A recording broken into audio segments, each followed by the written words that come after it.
famous stories Jesus ever told was the parable that comes at the end of the Sermon on the Mount. You've heard it. It says, anyone who hears my words and does what I say is like a wise man who built his house on the rock. Anyone who hears my words and does not do what I say is like a foolish man who built his house on the sand.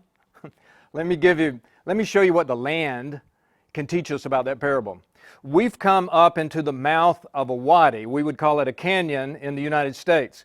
So it's the mouth of a wadi. Now what happens here in the winter is that the rains fall in Jerusalem, Bethlehem, all of those communities on the ridge of the Judean mountains.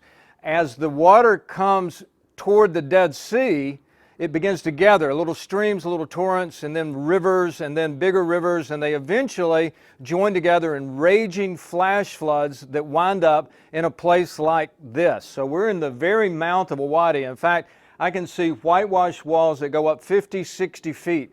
You can imagine the fury of the water coming around the corner. Now, we're here right after the winter rains. It hasn't been long since that water came here because we've still got some water standing here. We actually would never have come here if there was any threat of rain anywhere up around Jerusalem or Bethlehem. We're 15 miles from there. How would we know that it's raining? In the meantime, all that water is gathering up and it's coming down here. And I promise you, if water ever starts appearing coming around this corner, I'm a dead man. Now listen, at the bottom of the wadi, after this water finally reaches a place where it can spread out, all of the rocks, all the litter, even the appliances, and once in a while an automobile that's destroyed along the way, it all spreads out and it leaves just sand behind. Here's what the land of the Bible can teach us. That's the only place you'll find sand in all of Israel. All of the people knew about the flash floods and they knew about sand. And so when Jesus says, someone who hears my words and does what I say is like the wise man who built his house on the rock, they all get that. There's rock everywhere.